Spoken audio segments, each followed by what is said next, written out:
வணக்கம் நண்பர்களே. இந்த வீடியோவில் ஐஏஎஸ் ஆஸ்பிரன்ஸ் எல்லாருக்கும் ஒரு முக்கியமான அட்வைஸை ஷேர் பண்ண போகிறேன்.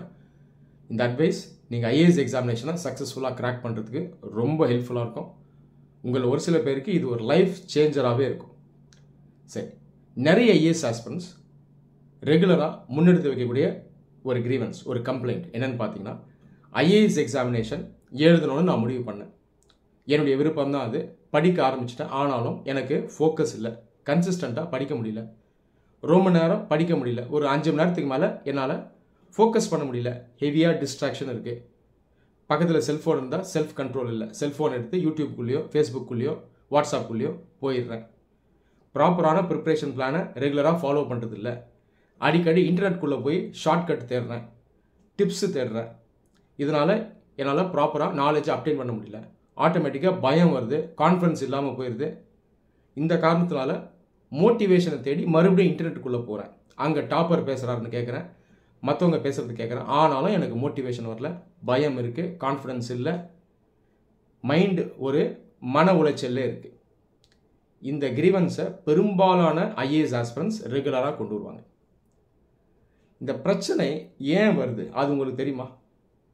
இதனுடைய மூல காரணத்தை உத்து பார்த்தீங்கன்னா, இதற்கு காரணம் நம்முடைய சொந்த மனசு தான், மைண்ட் செட்டு தான், ஆட்டிடியூடு தான்.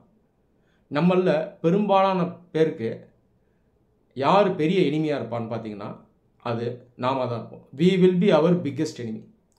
அது எப்படி நாமே நமக்கு எனிமியாக இருக்கிறது? இங்கே எனிமின்னு சொல்கிறது நம்முடைய மைண்ட் செட், நம்முடைய ஆட்டிடியூடு. இப்போ இந்த தப்பான ஆட்டிடியூடை, மைண்ட் செட்டை மாற்றிட்டா நம்ம சரியான பாதைக்கு வந்துடுவோம். நமக்கு சக்ஸஸ் உறுதியாயிடும். இதை ஒரு சிம்பிளான எக்ஸாம்பிளோட நான் உங்களுக்கு எக்ஸ்பிளைன் பண்ணுறேன். இதை பாசிட்டிவாக எடுத்துங்க. ஹைபாத்தட்டிக்கலாக, அதாவது கற்பனையாக உங்களை இந்த பொசிஷனில் நீங்கள் வைங்க. உங்கள் கையில் எதுவுமே இல்லை, ஒரு ரூபாய் கூட இல்லை, வேறு எந்த பொருளும் இல்லை, உங்களுக்கு வீடு இல்லை, நீங்கள் ஸ்ட்ரீட்டில் இருக்கீங்க. சிம்பிளாக சொல்லணும்னா நடுத்தறிக்கு வந்துட்டீங்க. ஹைபாத்தட்டிக்கலாக சொல்கிறேன். இந்த நேரத்தில் ஒரு மனிதன் என்ன பண்ணுவான்? இந்த ஒரு கண்டிஷனில் ஒரு மனுஷன் என்ன செய்வான்னு யோசிச்சு பாருங்கள். அடுத்த வேளை சோறே அவனுக்கு இல்லை. அடுத்த வேளை சோறு கிடைக்கணும்னா அவன் ஓடி ஆகணும். ஓட்டத்தை ஆரம்பிச்சிருவான். உழைப்பு வந்துடும், டிசிப்ளின் வந்துடும், ஃபோக்கஸ் வந்துடும். கம்ப்ளைண்ட் பண்ண மாட்டான், எக்ஸ்கியூஸ் கொடுக்க மாட்டான், சோம்பேறித்தனம் போயிடும். லைஃப்பை மதிக்க ஆரம்பிப்பான். இந்த நேரத்தில் தான் நம்ம லைஃப்பை மதிக்க ஆரம்பிப்போம். காந்திஜி சொன்னார், in adversity all men will be discipline. Adversity அப்படின்னா லைஃப் போராட்டமாக இருக்குது அப்படின்ற நிலையில், நம்ம கையில் எதுவுமே இல்லை அப்படின்ற நிலையில் எல்லா மனிதர்களும் டிசிப்ளின்டாக இருப்பான், உழைப்பான், அதுலேருந்து மீண்டு வரதுக்கான முயற்சியை எடுப்பான், கம்ப்ளைண்ட் பண்ண மாட்டான். புரியுதா சொல்கிறது? அந்த நேரத்தில் சோம்பேறித்தனம் இருக்காது. இப்போ இந்த சிச்சுவேஷனில் நீங்கள் எக்ஸ்கியூஸே கொடுக்க மாட்டீங்க. உங்களுடைய கம்ஃபர்ட் ஜோனில் தான் இருக்கணும்னு நீங்கள் சொல்ல மாட்டீங்க. உதாரணத்துக்கு அடுத்த வேளை சோறே இல்லை, அந்த நேரத்தில் இன்டர்நெட்குள்ளே போய் இன்னும் 1 வருஷத்தில் எப்படி நான் மேனேஜர் ஆகிறது ஒரு கம்பெனிக்குன்னு நீங்கள் சர்ச் பண்ணுவீங்களா? How to become a manager in 1 year அப்படின்னு சர்ச் பண்ணுவீங்களா? இல்லை அடுத்த வேளை சாப்பாடு எனக்கு பிரியாணி தான் வேணும், இல்லை பன்னீர் பட்டர் மசாலா தான் வேணும், இல்லை இரானி சாய் எனக்கு வேணும் அப்படின்னு சொல்லுவீங்களா? சொல்லவே மாட்டீங்க. ரேஷ்னலாக இருப்பீங்க. அந்த நேரத்தில் மைண்டு ப்ராக்டிக்கல் ஆகிடும், ஓட ஆரம்பிச்சிடும். இதுதான் அட்வர்சிட்டி. அட்வர்சிட்டி எல்லா மனிதனையும் மெச்சூர்ட் ஆக்கும், ப்ராக்டிக்கல் ஆக்கும். அந்த அட்வர்சிட்டி தான் நம்மளை சக்ஸஸை நோக்கி கொண்டு போகும். அப்போது எதுவுமே இல்லைன்னா நீங்கள் உழைக்க ஆரம்பிப்பீங்க, நாலேஜ் அப்டெயின் பண்ணுவீங்க, ஸ்கில் அப்டெயின் பண்ணுவீங்க, ஹார்ட் ஒர்க் பண்ணுவீங்க. அப்போது கொஞ்சம் கொஞ்சமாக உங்கள் கையில் பொருள் சேரும், உங்களை நீங்கள் ஸ்ட்ராங் ஆக்கலாம். அதுக்கப்புறம் நீங்கள் முன்னேறுவீங்க. நீங்கள் நினச்ச இலக்கை உங்களால் அடைய முடியும். சரி, இப்போது இந்த பக்கத்துக்கு வாங்க. ஐஏஎஸ் எக்ஸாம் உங்களில் கிட்டத்தட்ட எல்லாருக்கும் நல்ல வாய்ப்பு இருக்குது. ஒரே ஒரு அட்டெம்ப்ட் இருந்தால் கூட அது ஒரு பெரிய வாய்ப்பு தான். ஆனாலும் உங்களில் பல பேருக்கு, பெரும்பாலான நபர்களுக்கு நிறைய அட்டெம்ப்ட் இருக்கும், வயசு கம்மியாக இருக்கும், அப்பா அம்மா பர்மிஷன் கொடுத்துருப்பாங்க, நிறைய செலவு பண்ணுவாங்க, அகாடமியில் ஸ்டூடெண்ட்டாக இருப்பீங்க, உங்களுக்கு நிறைய ஸ்டடி மெட்டீரியல் இருக்கும், சப்போர்ட் இருக்கும், எல்லா ஃபெசிலிட்டிஸும் இருக்கும். நிறைய பேருக்கு வீட்டில் தனி ரூம் இருக்கும், அதில் ஏசி இருக்கும், நிறைய பேர் ஸ்டடி ஹால் இதை யூஸ் பண்ணுவாங்க. ஆக மொத்தம் நம்ம கையில் எல்லாமே இருக்குது. அட்வர்சிட்டியாக? அட்வர்சிட்டி இல்லை. ஆனாலும் இந்த நேரத்தில் தான் பெரும்பாலான நபர்களுக்கு லைஃப்னுடைய அருமை தெரியாது. சிம்பிளாக சொன்னால் லைஃப்பை மதிக்க மாட்டாங்க. ஃபஸ்ட்டு கேஸில் லைஃப்பை மதிப்பாங்க, செகண்ட் கேஸில் லைஃப்பை மதிக்க மாட்டாங்க. இங்கே தான் சோம்பேறித்தனம் வரும். இந்த இடத்துல தான் டிசிப்ளின் இருக்காது. இந்த இடத்துல தான் நம்முடைய இஷ்டத்துக்கு பல விஷயத்தை செய்வோம் அப்படின்னு நம்ம மைண்ட் இருக்கும். ஈகோ சாட்டிஸ்ஃபேக்ஷன் நோக்கி போவோம், கோலை அட்டைன் பண்ணுறது நோக்கி போக மாட்டோம். என்னுடைய ஈகோவை நான் சாட்டிஸ்ஃபை பண்ணணும், நான் என்னை ப்ரூவ் பண்ணி காட்டுறேன் அப்படின்னு சொல்லி ப்ராக்டிக்கலாக இருக்காமல் தேவையில்லாத விஷயத்த பண்ணுவோம். நம்முடைய சுய அறிவை நம்ம யூஸ் பண்ண மாட்டோம், குறுக்கு வழி தேடுவோம், ஷார்ட்கட்ஸ் போவோம், டிப்ஸு கேட்போம், பல பேர் சொல்கிறத கேட்போம். கன்சிஸ்டன்சி இருக்காது. முதல் கேஸில் தொடர்ந்து ஓடுவீங்க, 1 வருஷம் 2 வருஷம் 3 வருஷம் கூட ஓடுவீங்க. 5ஆவது வருஷம் தான் நீங்கள் ஒரு வீடு வாங்கலாம். 5 வருஷம் வரைக்கும் ரொம்ப யோசிக்க மாட்டீங்க. ஆனால் ஐஏஎஸ் ஆஸ்பிரண்ட்டாக எல்லாமே இருக்கும். ஆனால் ஒரு வாரத்துக்கு மேலே எஃபர்ட் போடாமல் இருப்பீங்க. ஒரு வாரத்துக்குள்ளே 1000 தாட் வரும்.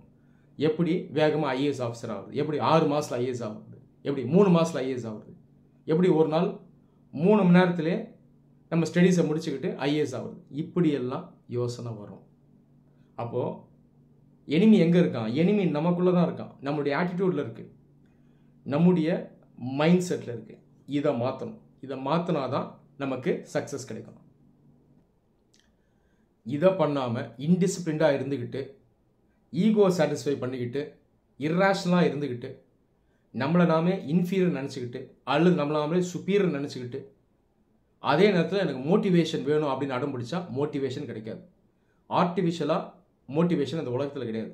டாப்பர் சொல்கிறது, வேறு நபர்கள் சொல்கிறது, இதெல்லாம் உங்களை மோட்டிவேட் பண்ணாது. மோட்டிவேஷன் உள்ளேருந்து வரணும்.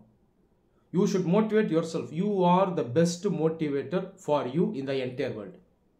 புரியுதா? உங்களை நீங்கள் தான் மோட்டிவேட் பண்ணணும், வேறு யாராலையும் உங்களை மோட்டிவேட் பண்ண முடியாது. சரி, இந்த ரியல் மோட்டிவேஷனை எப்படி கொண்டு வருது? ஃபஸ்ட்டு கேஸ் சொன்னேன்ல, ஒன்றுமே இல்லை, நடுத்தருவில் இருக்கும் அப்படின்னு உங்களை நீங்கள் அசியூம் பண்ணிக்கிட்டு நீங்கள் படிக்க ஆரம்பிக்கணும். ஒன்றுமே இல்லைன்னா என்ன அர்த்தம்? There is nothing to lose. Lose பண்ணுறதுக்கு எதுவுமே இல்லை. But there is everything to gain. Gain பண்ண எல்லாமே இருக்குது அப்படின்னு நினச்சிக்கிட்டு டிசிப்ளின்டாக இருக்கணும், ரேஷ்னலாக இருக்கணும், ப்ராக்டிக்கலாக இருக்கணும், வேலை செய்யணும், டார்கெட்டை யோசிக்கக்கூடாது, சுய அறிவை மதிக்கணும், அதே நேரத்தில் கரெக்டாக படிக்கணும். நம்ம இஷ்டத்துக்கு வேலைகளை செய்யக்கூடாது, என்ன தேவையோ அதை பண்ணணும்.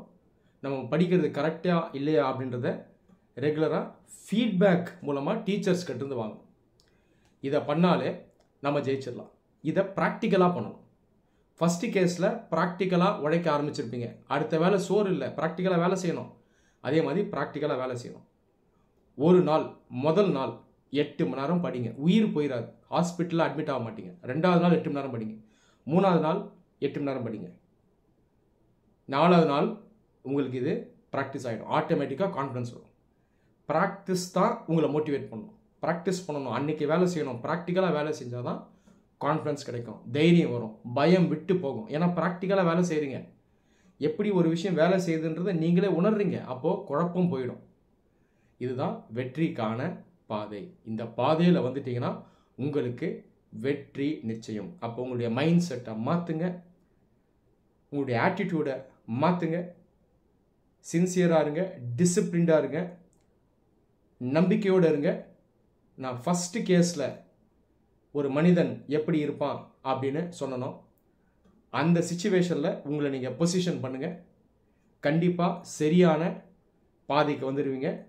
நீங்கள் கம்ஃபர்டபுளாக எக்ஸாமினேஷனை கிளியர் பண்ணிடலாம். நன்றி.